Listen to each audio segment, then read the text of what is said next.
2016 and spring training. It's knocking on the door. We're not that far away. And when you get there, there are going to be a lot of familiar faces, not only the older guys, but some of the younger guys who got a taste of the bigs last year. Yeah, and they're familiar faces that we know that can produce at this level, and that's really important. And the importance of our minor leagues really showed last year, and I think it will continue to show as our players continue to improve. Joe, there's so many things that have to be done in spring training. As a manager, you have a checklist of things you want to get done. But amongst those 60, 70, or 80 players, however many are going to be in that clubhouse, who are a couple guys you're going to want to watch a little extra closer? Well, I think Gary Sanchez is very interesting. And does he break with our club? And how much, if he does, how much playing time does he get? Or is it an Austin Romine? I think you look at you want to see the improvements in the Rob Refsnyder, who I thought played very well the last week of the season and even in the playoff game. And you just kind of want to see some of the younger kids that you haven't seen. Maybe some kids that's first time on the roster. You want to see how they react around the big league players.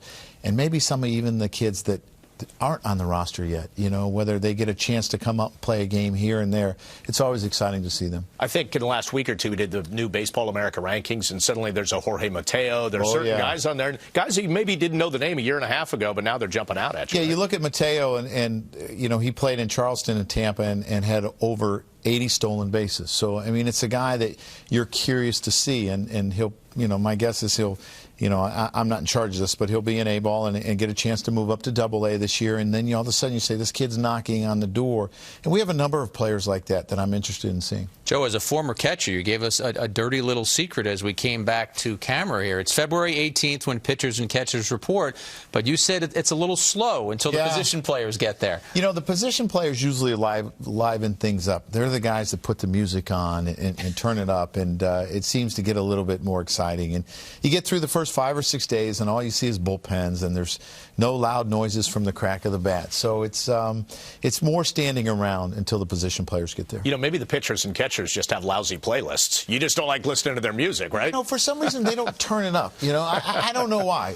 And there's a lot of guys that have the ability to do that, but I think sometimes the younger guys don't want to step on the older guys' toes. But I'm giving you permission.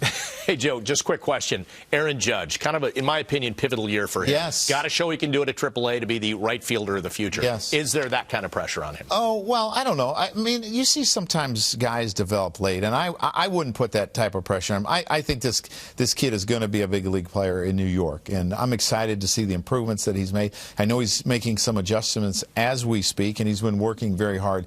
But this kid is a great leader.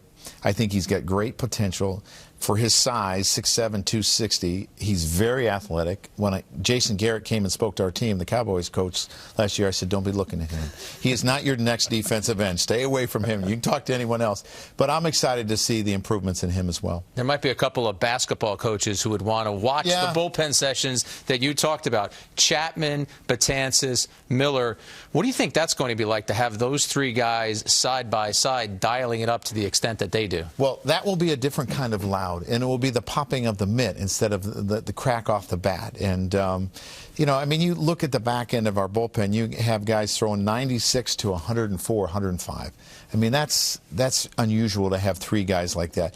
It's very exciting for us as a ball club and Yankee fans. And do the catchers who have to catch them, do they add the extra padding, the extra layer of leather? What do they do? I mean, you have to tell them that. They better until their hand gets used to it, because when you have 4 months off from catching, you kind of, you know, lose that everything that you've built up in that area. And, you know, there could be some sore hands that first week. All right, well, when you guys report, we'll take Hot Stove on the road. Jack will be down there, and we'll catch you doing what, your 5 a.m. workout? Or no, it's usually about 6:37. I don't get up that early. I mean, that's too early for me. All right, well, that's good to know. You don't need to be there at 5. We'll just show up around 6:30. I'll watch. Joe, thanks for being with us. Thanks, guys.